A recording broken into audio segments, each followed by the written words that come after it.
तो हम स्टार्ट करते हैं हमारे जो इंपॉर्टेंट क्वेश्चन सीरीज है उसका पहला question, that is delegation of authority. अगर मैं इस टॉपिक की बात करूं तो हमारा जो बिजनेस स्टडीज है सब्जेक्ट, उसमें जो हमारे पास ऑर्गेनाइजिंग चैप्टर है, चैप्टर नंबर 5, उसमें एक इंपॉर्टेंट क्वेश्चन है।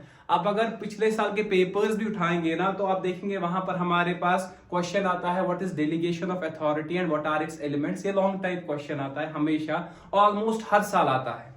ठीक है, तो हम इस टॉपिक की बात करेंगे आज। सीधे हम इसकी डेफिनेशन पे जाते हैं। अगर मैं समझूं what is delegation of authority, इस टर्म का मीनिंग हमारे पास क्या है, तो मैं आपको पहले समझा देता हूं।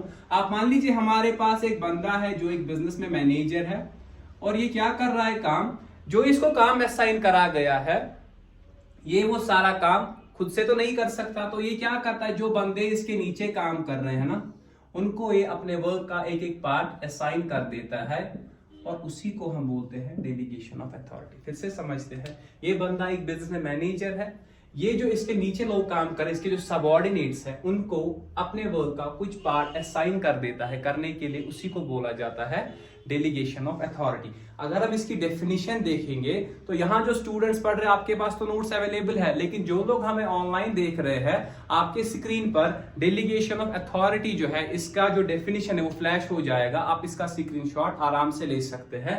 सो delegation of authority means it's a process in which a superior delegates some of his work to his subordinates। ये जो बंदा है, इसको हम बोलेंगे सुपीरियर।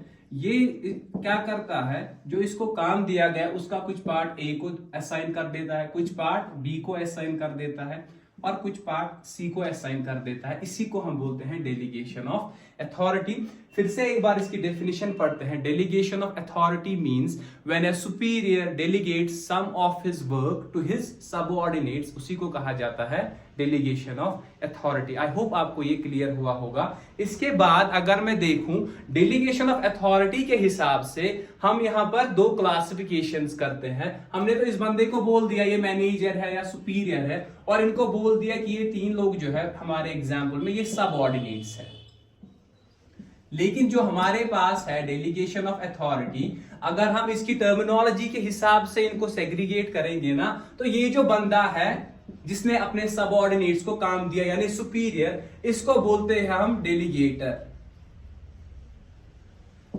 फिर से समझते हैं एक बार, मैंने कहा ये जो मैनेजर यहां पर है, जो ये सुपीरियर यहां बैठा हुआ है, इसने क्या किया काम, अपने सबऑर्डिनेट्स को काम दे दिया, इसको बोलता हूं मैं डेलीगेटर। मतलब डेलीगेटर की डेफिनेशन अगर मैं देखूं, डेलीगेटर होता है बंदा, the person who delegates work to others is called delegator. फिर से समझते हैं, ये जो मैनेजर है, इसने क्या किया था, इसने जो काम इसके पास था, कुछ काम ए को दिया था, कुछ बी को दिया था, कुछ सी को दिया था, तो इसको बोलेंगे हम डेलीगेशन ऑफ अथॉरिटी, लेकिन इसको बोलेंगे डेलीगेटर। और ये जो ये तीन लोग हैं यहाँ पर, ए बी और सी, हमारे पास तो अभी इनकी टर्मिनोलॉजी थी सबऑर्डिनेट्स, लेकिन अगर हम इनको अच्छे से क्लासिफाई करेंगे तो हम इनको बोलेंगे डेलीगेटी।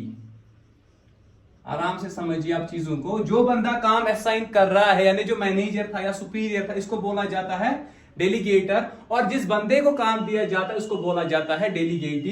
तो अगर मैं इन दोनों टर्म्स को डिफाइन करूं, मैं बोलूंगा the person who allocates the work is called delegator, and the person to whom the work is delegate is called delegatee. आपको ये समझ आया, यहां तक क्लियर है?